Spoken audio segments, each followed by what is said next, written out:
오늘 창세기 26장 말씀 같이 나누겠습니다. 북한이 올해 미사일을 15번을 쐈습니다.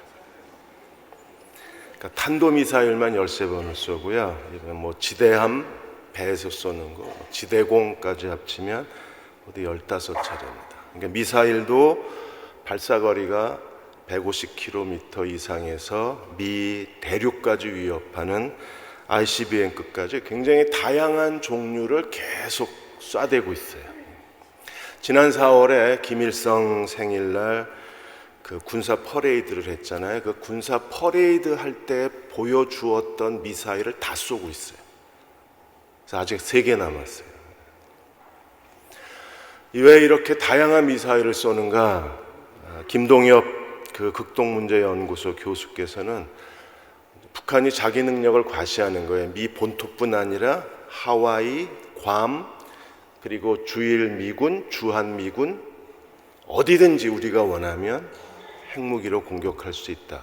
그래서 북한에 대한 핵 능력을 과시하는 그런 전략을 펴고 있다고 했습니다.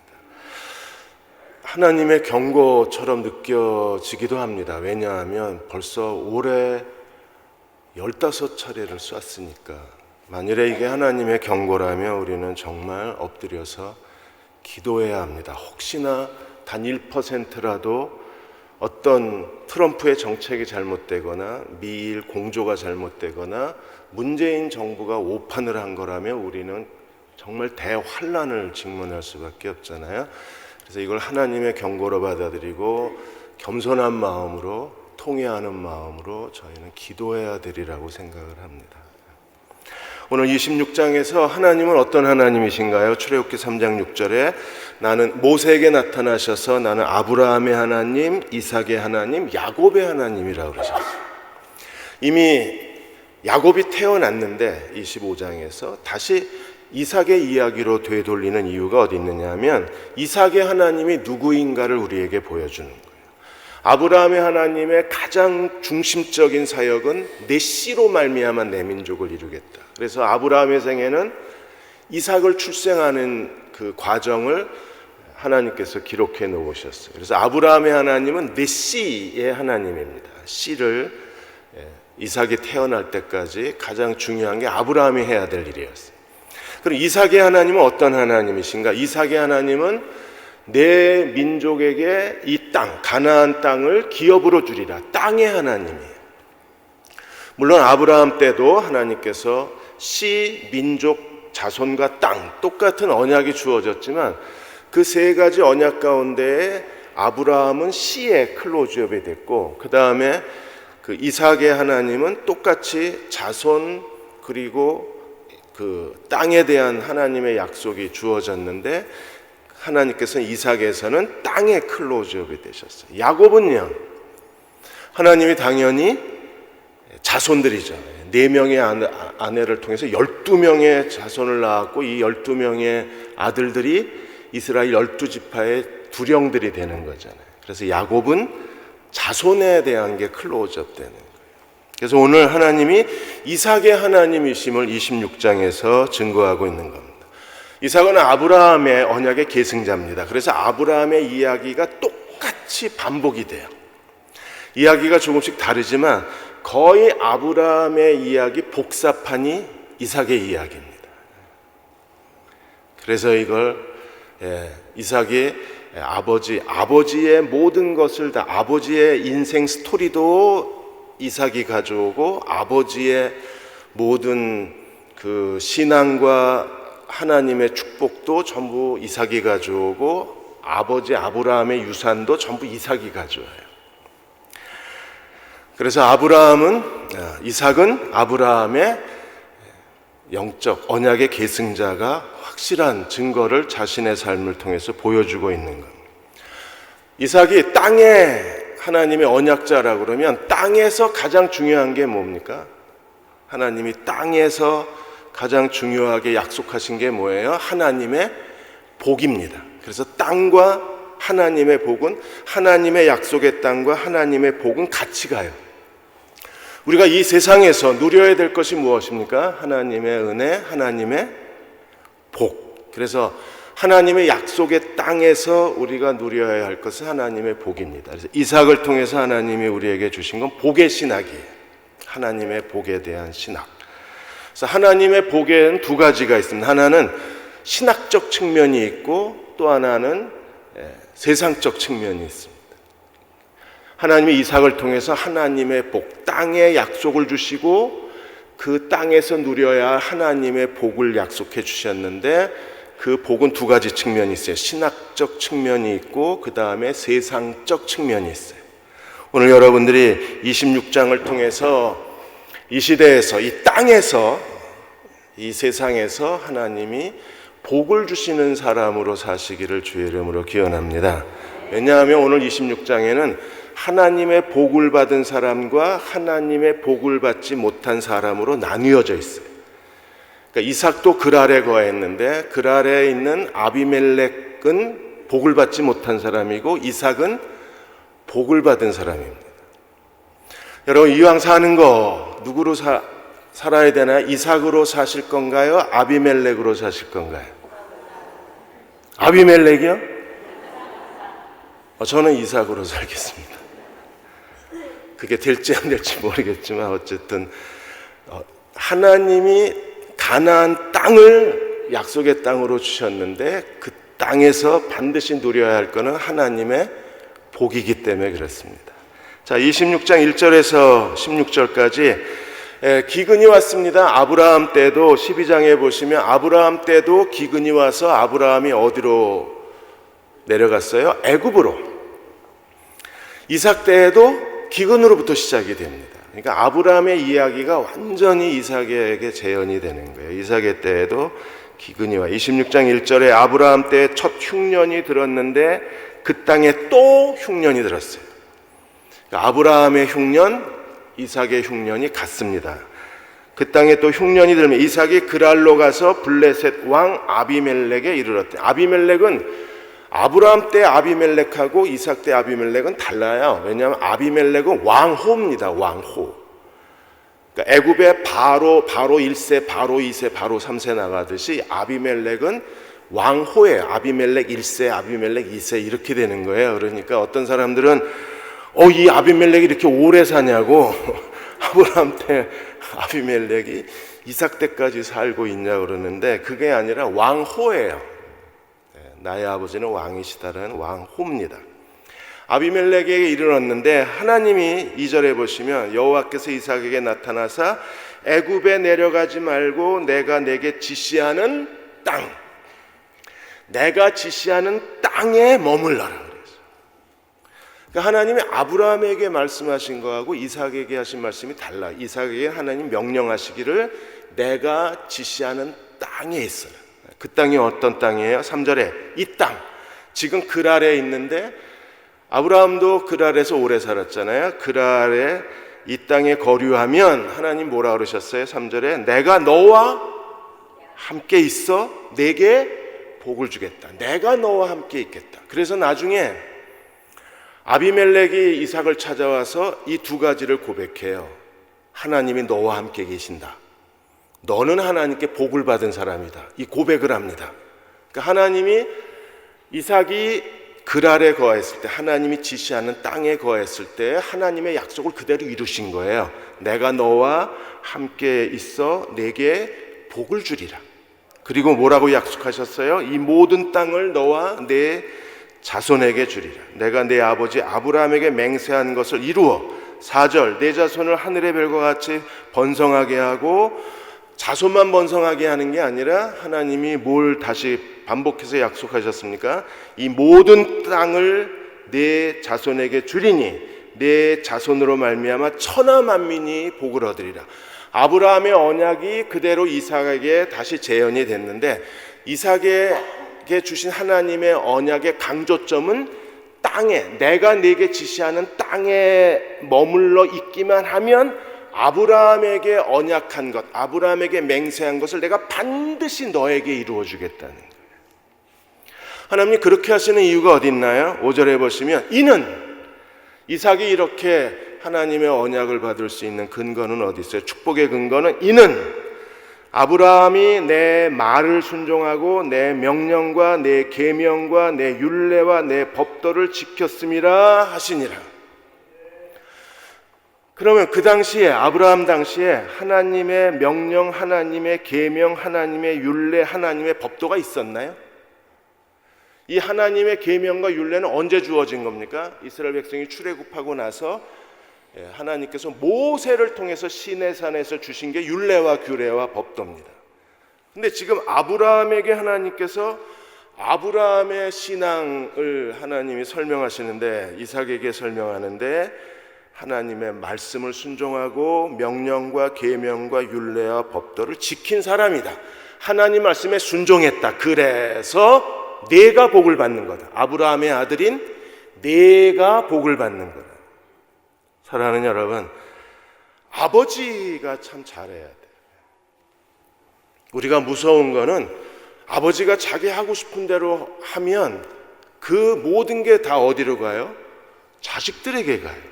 그래서 두려운 거예요. 하나님의 주권과 하나님의 통치에서 우리가 두려워하는 이유는 그냥 아버지의 삶이 통째로 자녀들에게 가기 때문에 두려운 거예요.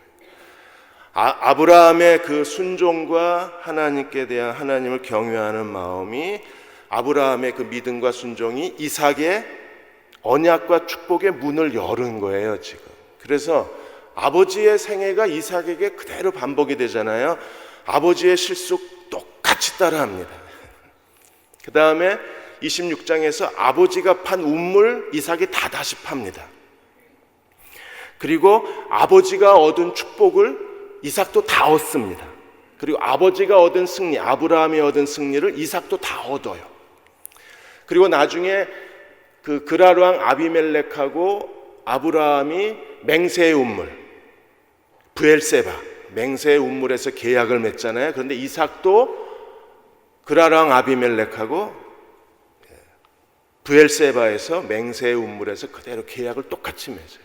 그러니까 거의 아버지 아브라함의 생애가 이삭에게 완벽하게 재현이 되는 거예요. 내용만 조금 다르고. 그러면 아브라함이 모세를 통해서 하나님이 율법을 주셨는데, 그러면 그 전에 아브라함이 모든 율법과 계명과 법도에 순종했다는 건 무슨 뜻인가?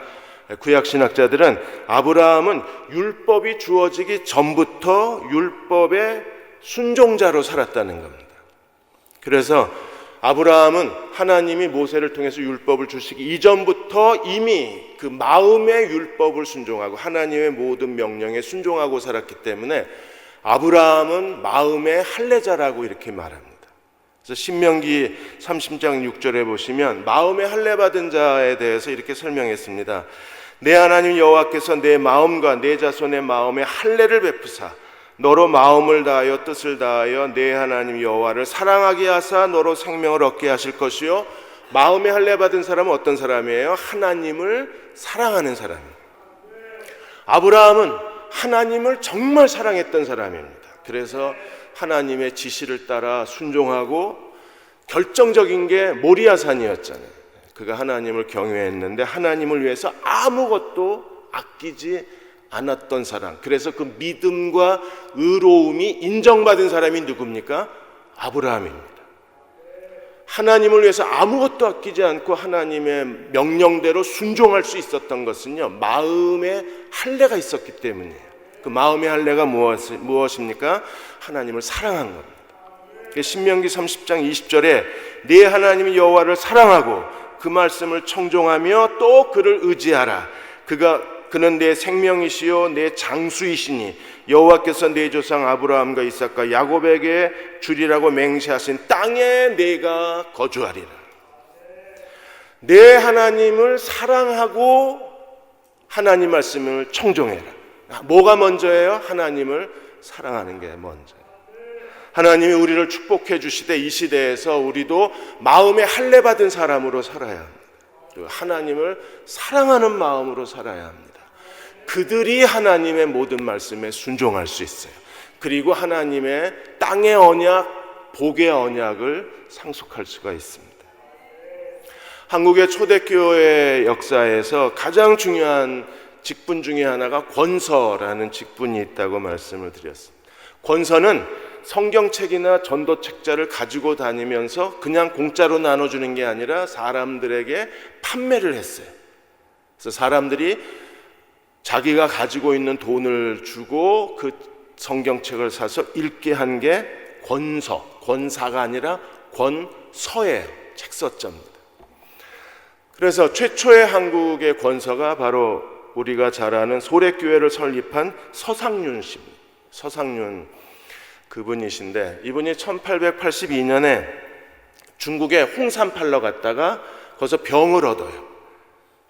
그리고 거기서 병을 얻고 이제 죽을 날만 기다리고 있다가 선교사를 만나요. 그 선교사가 로스 선교사고, 이분이 그 한자로 성경을 번역하셨던 분이십니다. 한글로. 그래서 최초의 한글 성경을 가지고 한국에 들어오신 분이 바로 서상윤입니다. 홍삼 팔러 갔다가 성경책을 그분이 갖고 들어와서 한국에 성경을 나눠주기를 시작을 했는데, 수많은 권서의 직분을 받으신 분들이 성경책을 판매할 때 정말 수모를 많이 겪었어요. 서양 귀신이 들렸다고, 가는 데마다 집단 구타를 당하고, 가지고 있는 짐을 다 뺏기고 돈을 다 뺏기고, 어떤 데는 벌거벗긴 채 동네 밖으로 쫓겨나기도 했습니다. 그런데 아름다운 얘기도 많아요. 권서이셨던 안교철 권서께서, 그분이 어느 시장에 가서 그 사람들에게 성경책을 판매하고 있었는데 어느 한 가난한 여인에게 성경책을 권했어요. 자기는 돈이 없다 그러니까 이 안교철 권서가 달걀이라도 하나 주면 된다고. 그런데 그것마저도 지금 먹지를 못해서 굶주리고 있다. 하루 한 끼 먹고 사는데 아무것도 먹지를 못했다. 그래서 안교철 씨가 이걸 그냥 절대 주면 안 돼요. 자기 돈을 자기가 내고 이 성경책을 가난한 여자한테 준 거예요. 그리고 계속 시장에서 성경책을 팔고 있는데 그 여자가 다시 와요. 시장에 와서 안교철 권서가 좀 놀란 표정으로 쳐다봤는데, 그 여자가 엽전 같은 거 제일 싼 동전 2개를 가지고 와서 이 안교철 권사한테 주는 거예요. 그래서 아니라고, 당신 책값은 내가 냈으니까 그냥 열심히 읽어주면 그걸로 충분하다 그러는데, 이 여자가 뭐라 그랬냐면, 이분이 이게 하나님 책인 것 같은데 내가 하나님 책을 어떻게 공짜로 받냐. 그래서 이웃집에 가서 돈을 빌려서 엽전 2닙을 빌려서, 그래서 그걸 가지고 뛰어와서 안교철 권사한테 준 거예요. 그래서 안교철 권서가 그 자리에서 그분을 위해서 기도해 줬대요. 그게 얼마나 소중한 마음이에요. 하나님 말씀인데 내가 어떻게 공짜로 받냐. 그 마음이 너무나 따뜻하고 너무나 소중하게 느껴졌던 거예요. 여러분, 이런 마음이 할례 받은 마음이에요. 하나님을 소중히 여기고 하나님을 존중히 여길 줄 아는 거잖아요. 그러니까 하나님이 이삭에게 나타나셔서 너 이 땅에만 있으면 내가 너와 함께 하겠다. 너에게 복을 주겠다. 너만 복을 받는 게 아니라 많은 자손을 주겠다. 그리고 많은 자손만 복을 받는 게 아니라 모든 민족이 네 자손으로 인하여 복을 받게 하겠다. 그 놀라운 이 아브라함의 언약이 이삭에게 그대로 주어지게 된 것은 아브라함이 진정으로 하나님을 사랑했기 때문입니다. 우리가 먼저 하나님을 사랑하고 살아야 돼요. 그러면 하나님이 우리 자녀들 이삭 세대에서 하나님께서 똑같은 말씀을 이삭에게 주셨던 거와 똑같은 말씀을 우리 아들, 딸들에게 주실 거예요. 그럼 그렇게 원하지 않으시나요? 우리가 자녀들에게 물려줄 수 있는 최대 유산이 뭐예요? 하나님이 이삭에게 나타나셔서 말씀하신 것처럼 여러분들이 정말 사랑하는 목숨처럼 소중히 여기는 아들, 딸들에게 하나님이 나타나셔서 말씀하시는 거죠. 6절에서 16절까지 아브라함이 이삭이 그래서 하나님 말씀대로 순종해요. 그래서 6절에 보시면 이삭이 글 아래 거주를 했습니다. 이삭이 글 아래 거주하는데 이삭도 뭐가 지금 문제가 됐어요? 7절에 그곳 사람들이 그의 아내에 대하여 물으매 그가 말하기를 그는 내 누이라였으니 리브가는 보기에 아리따움으로 사라는 정말 정말 아름다웠고 리브가는 보기에 아리따웠습니다. 이쁜 여자 전성시대입니다. 그래서 제가 하나님께 좀 불편하게 느끼는 것 중에 하나가, 하나님이 잘생긴 남자 되게 좋아하고요, 아름다운 여자를 아주 편애하세요. 하나님이. 리브가는 보기에 아리따움으로 그곳 백성이 리브가로 말미암아 자기를 죽일까 하여 아내를 누이 동생이라 그랬습니다. 어서 많이 봤죠? 아브라함도 2번이나 아내를 누이 동생이라고 속였는데 그 아버지의 그 아들이에요. 피는 못 속이는 겁니다. 똑같은 죄를 저질러요. 그 덕분에 8절에 보면 이삭이 거기 오래 거주했어요. 그 덕분에 하나님 뭐라 그러셨어요? 이 땅을 떠나지 마라. 그러면 네가 복을 받으리라. 그러니까 이삭은요, 그 땅을 떠나지 않으려면 이 마누라 때문에 혹시 죽을 수 있으니까 너 누이 동생이라고 하라. 왜? 아버지한테 듣고 배운 거잖아요, 이게 다. 뭐 특별히 뭐 학원을 다니지 않아도 본능적으로 이삭이 한 게 뭐예요? 넌 내 누이 동생이다. 본능적으로 그렇게 해서 오래 거주했습니다. 하나님의 명령에 순종하는 듯 했습니다. 그런데 어떤 일이 벌어졌나요? 8절에 이삭이 그 안에 리브가를 껴안은 걸 블레셋 왕 아비멜렉이 창으로, 아니 옆집에 살았나? 어떻게 창으로? 아니면 아비멜렉이 한 12층에 있고 이삭의 집이 뭐 한 6층에 있었나? 이게 어떻게 보이죠? 아니면 아비멜렉이 계속 만원경 갖다 놓고 집집마다 다 감시를 했든지, 아니면 그 집집마다 다 CCTV 달아놓고 아비멜렉이 자기 집무실에서 화면 한 400개 켜놓고 집집마다 다 감시를 했나? 이게 어떻게 이게 보이죠? 근데 어쨌든 아비멜렉이 창으로 내다보다가 걸렸어요. 이삭이 어떻게 걸렸어요? 리브가를 껴안은 걸 걸렸어요. 그래서 아비멜렉이 이삭을 불러다가 9절에 보시면 내 아내인데 왜 누이 동생이라 그랬냐. 만일에 백성이 네 아내를 빼앗아서 그 여자를 빼앗으면 내 백성이 죽을 뻔하지 않았냐. 그래서 10절에 아비멜렉이 이르되 내가 어찌 우리에게 이렇게 행하였느냐. 내 백성 중 하나가 내 아내와 동침할 뻔하였도다. 내가 죄를 우리에게 입혔으랴. 너 때문에 우리 민족이 다 죄를 범할 뻔했다는 거예요. 그리고 11절에 아비멜렉이 예, 모든 백성에게 명하여 이르되 이 사람이나 이삭이나 그의 아내 리브가를 죽이는 자는 사형! 이러고. 그래서 누가 리브가와 이삭을 보호해 줬어요? 아비멜렉. 하나님이 사라를 누이 동생이라고 했을 때 사라는 누가 보호해 주셨습니까? 하나님이. 근데 지금 리브가는 누가 보호해 주고 있어요? 그라로 아비멜렉. 하나님이 잠깐 휴가 가셨나요?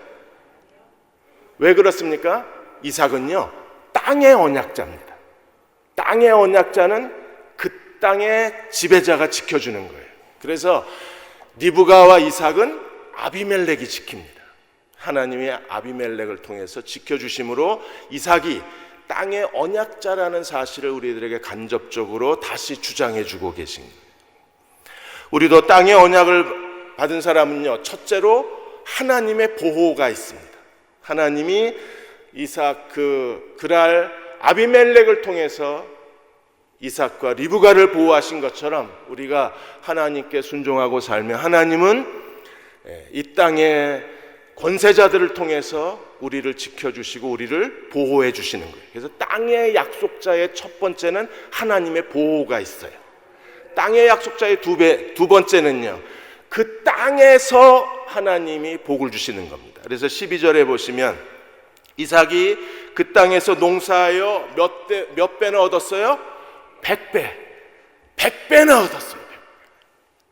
그러니까 다른 사람들은 그냥 평년작 수준이었는데 이삭이 어디서? 그 땅에서. 어떤 땅이요? 하나님이 여기서 떠나지 마, 여기에 머물러 라고 약속하신 그 땅에서 무려 농사해서, 이스라엘은 목축업자인데 어떻게 농사 짓나? 양을 치면서 동시에 농사도 졌어요. 그래서 농사가 100배나 얻었고 하나님이 뭘 하셨어요? 복을 주셨습니다. 어디서? 땅에서. 그래서 땅의 첫 번째는 하나님의 보호요, 땅의 두 번째는 하나님이 100배나 얻게 하시는 거예요. 여러분도 이삭처럼 땅의 언약자가 되시기를 축원합니다. 그러면 우리가 땅에서 하는 일은 하나님이 다 복을 주실 수밖에 없어요. 이삭은 농사에서 100배를 얻었지만 우리도 하나님 말씀에 순종하면 어떻게 됩니까? 30배, 60배, 100배를 얻습니다. 그래서 100점 맞은 사람은 100배를 얻고 80점 맞은 사람은 60배를 얻고 낙제한 사람은 30배 얻고. 그러니까 이삭도 농사에서 100배를 얻고 그 다음에 어떻게 됐어요? 13절에 당연히 창대하고 왕성하여 마침내 거부가 되고 점점 커졌어요. 창대도 커지는 겁니다. 그 다음에 왕성도 더 커지는 거예요. 재미가 없으시나 보다. 그리고 거부도 커지는 거예요. 그래서 커지고 이럴 때 아멘 하면 좋잖아요. 그래 느리면 안 돼요. 천국은 침노하는 사람이 뺏는다고. 나중에 뭐 어떻게 되든 간에 일단은 커지고 그렇게 살고 싶지 않아요? 표정이 그렇게 무기력하게. 이제 포기하셨어요? 아, 나는 안 돼 이러고 포기하셨네. 여러분, 끝까지 포기할 수 없는 게 하나님 나라 복입니다. 언제 주실지 모르는 거예요. 그래서 창대하고 왕성하고 거부가 되고. 이삭만 그렇게 된 게 아니에요. 14절에 보시면 양과 소가 떼를 이루고 소와 양도 많아지고 종도 많아지고, 그래서 결국에는요 시기심도 많아지고 블레셋의 모든 사람이 다 질투를 하는 거예요. 왜? 여러분, 하나님이 복을 주신 사람은요 복받지 못한 사람은 복받은 사람을 질투하게 돼 있어요. 그래서 복받은 사람과 복받지 못한 사람이 나뉘어지는 거예요. 블레셋의 질투는요 정말 잔인한 질투입니다. 이 사람들이 어떻게 했어요? 15절에 아버지 아브라함 때에 아버지의 종들이 판 우물을 다 메꿔버렸어요. 여러분, 우물을 메워버리면 농사 못 짓죠. 우물을 메워버리면 소와 양을 못 키우죠. 우물을 메워버리면 사람이 살 수가 없잖아요. 그런데도 하나님이 복을 주시니까 나중에 16절에 아비멜렉이 와서 이삭에게 이르되 네가 우리보다 크게 강성한 적 떠나! 이랬습니다. 추방 명령이 돼요. 하나님 뭐라고 그러셨어요? 여기 떠나면 안 돼. 그런데 아비멜렉은 너무 부자가 되니까 질투심 때문에 떠나! 이러고 추방 명령을 내렸습니다. 만일에 그라를 떠나면 하나님 명령에 불순종하는 거잖아요. 그러니까 떠날 수가 없어요. 왜? 떠나면 안 돼요. 하나님의 약속이기, 명령이기 때문에. 그래서 어디로 가요? 17절에서 22절까지 이제 그랄 골짜기에서 일어났던, 우리가 너무나 잘 아는 이야기가 나오는 거예요. 이삭이 그곳을 떠나 그랄 골짜기에 장막을 치고 거기 거류했습니다. 왜? 하나님이 명하신 그 그랄을 떠나지 말라 그랬으니까 어디로 갔어요? 그랄 골짜기로 갔어요. 거긴 사람이 거주할 수 없는 데입니다. 그리고 거기에 머물면서 18절 아브라함 때 팠던 우물들을 다시 팠어요. 결국에 이삭의 생애는 아브라함을 못 벗어나요. 전부 아브라함 것을 다시 다 되찾으면서 이삭이 살아요. 그래서 아브라함의 우물을 다시 팠습니다. 왜? 블레셋 사람들이 다 메워놓았으니까. 그리고 우물의 이름도 18절에 보시면 이삭이 그 우물들의 이름을 그 아버지가 팠던 우물을 도로 파고 아버지가 불렀던 이름으로 다시 부르고. 이삭은 그냥 공짜 인생이에요. 다 아버지가 해놨어요. 우리도 공짜 인생입니다. 왜요? 다 아버지가 해놨어요.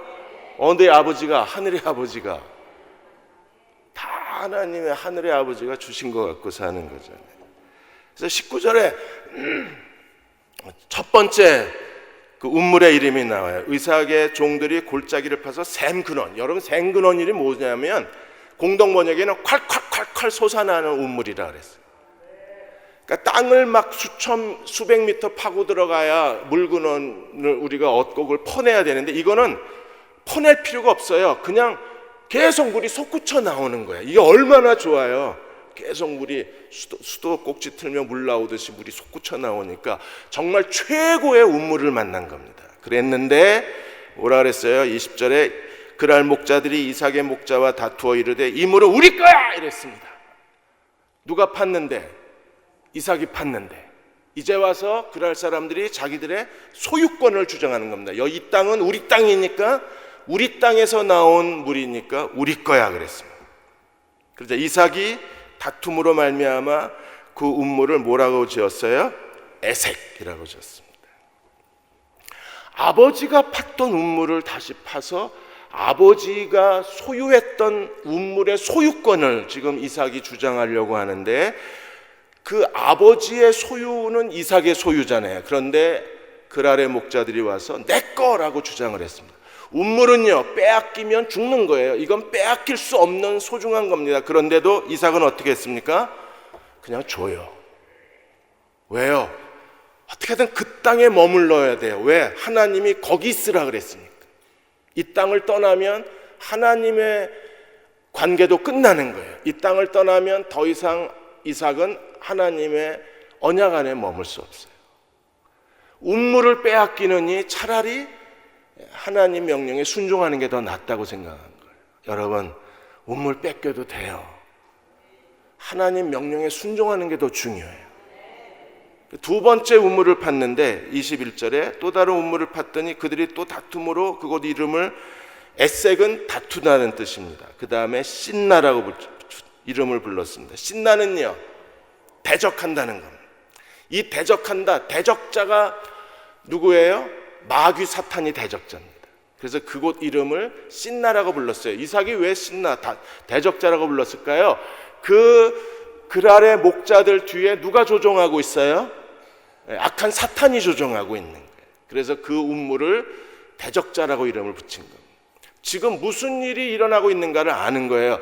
그러므로 여기에서 이 영적 전쟁에서 이삭이 패배하면 이삭도 패배자가 되는 겁니다. 이게 왜 이런 일이 일어났는가, 왜 분열과 다툼과 갈등이 왜 일어났는가를 이삭은 알고 그 이름을, 운물 이름을 시딤이라고 지으면서, 신나라고 지으면서 어떻게 했어요? 그냥 줘버립니다. 왜? 하나님 얼마든지 더 주실 수 있는 분이시니까. 그들과 다투고 전쟁이 일어나고 이삭이 죽거나 그로 인해서 이삭이 다른 지역으로 추방을 당한다면 하나님께 불순종하는 거예요. 운물을 뺏기는 건 정말 억울한 일이지만 그로 인해서 이삭이 실패자가 되면 이건 완전한 인생의 패배자가 되는 거예요. 그래서 이삭은 운물이냐 하나님 명령이냐를 놓고 고민하지 않았겠어요?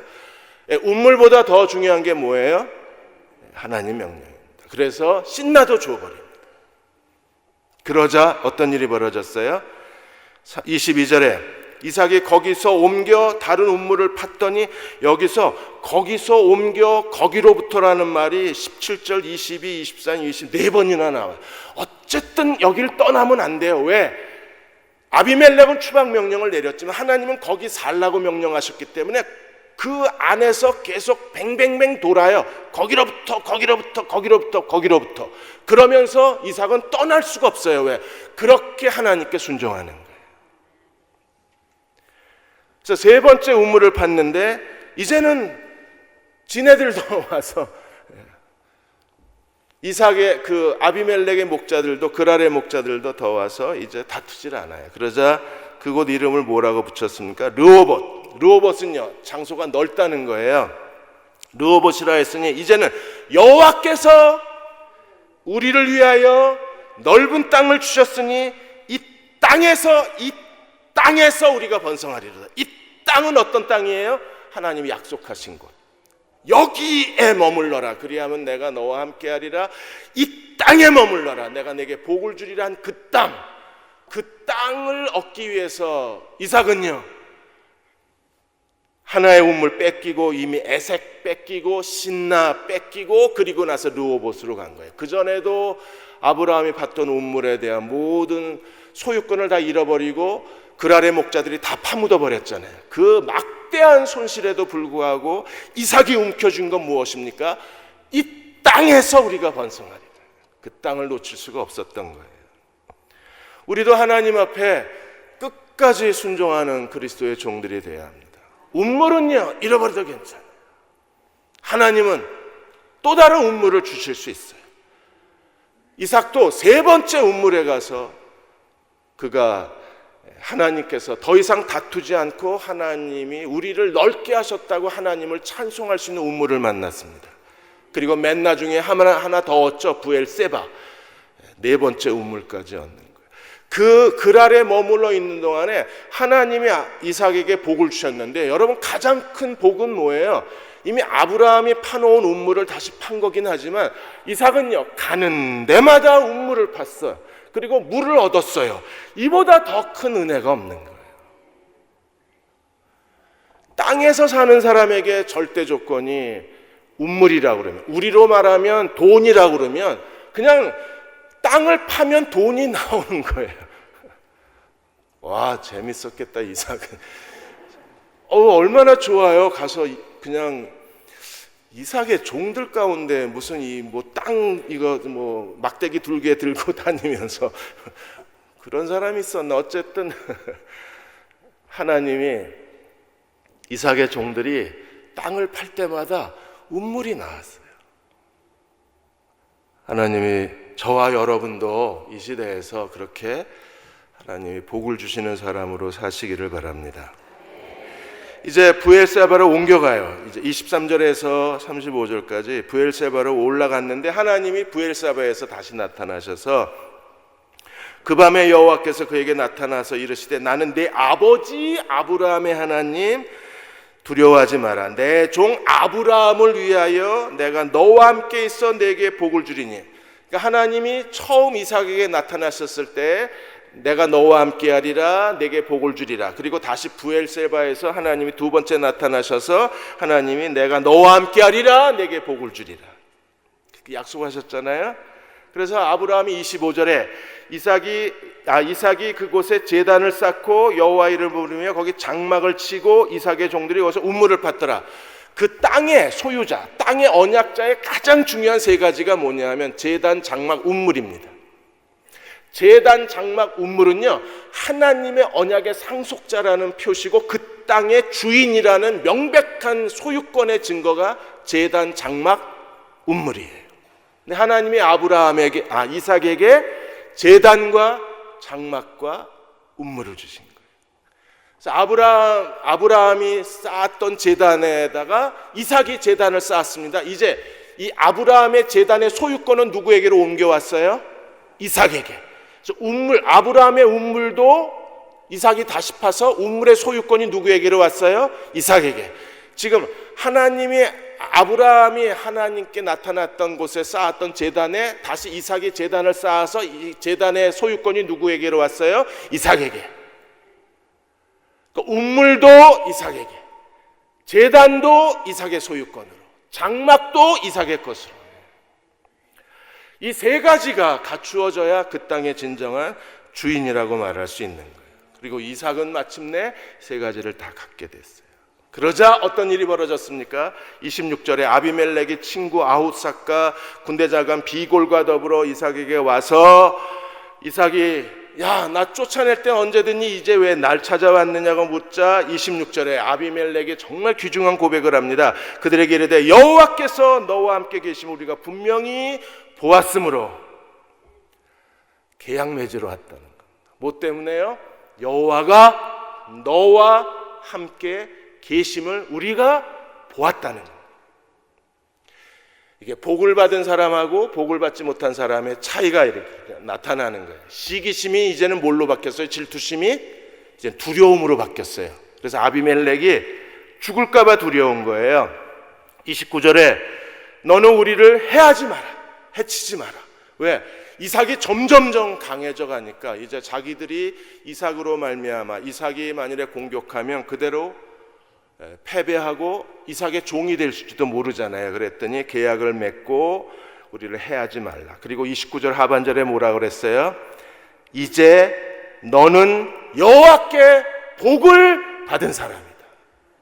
그래서 서둘러 두 사람의 증인이 있어야 되잖아요. 계약을 맺으는 게. 친구하고 군대 장관을 데리고 와서 계약서를 써가지고 와서 도장 찍어줘 이런 겁니다. 왜? 죽기 싫어 이러는 거예요. 그러니까 전에는 부자가 되니까 질투심 때문에 나가 이랬다가 이제는 걱정이 되는 거예요. 괜히 나가라고 그랬나 보다. 같이 살 걸. 그래서 서둘러 와서 계약서에 도장 찍어달라 그러는 거예요. 이유가 뭐예요? 하나님이 너와 함께 하신다. 또 다른 이유가 뭐예요? 하나님이 너와 내게 복을 주셨다. 그래서 그곳을 맹세의 운물 부엘세바라고 이름을 줬어요. 부엘세바는요 21장에서 이미 아브라함이 그 당시에 아비멜렉하고 양 7마리를 주고 맹세의 운물이 됐던 것이 다시 이삭에게 맹세의 운물이 되어서 그 지역은 완전히 이삭의 소유권이 선언이 된 거예요. 사랑하는 여러분, 우리가 하나님을 끝까지 의지하며 하나님은 오늘도 우리에게 복을 베풀어 주시는 분이십니다. 우리가 하나님을 사랑해야 돼요.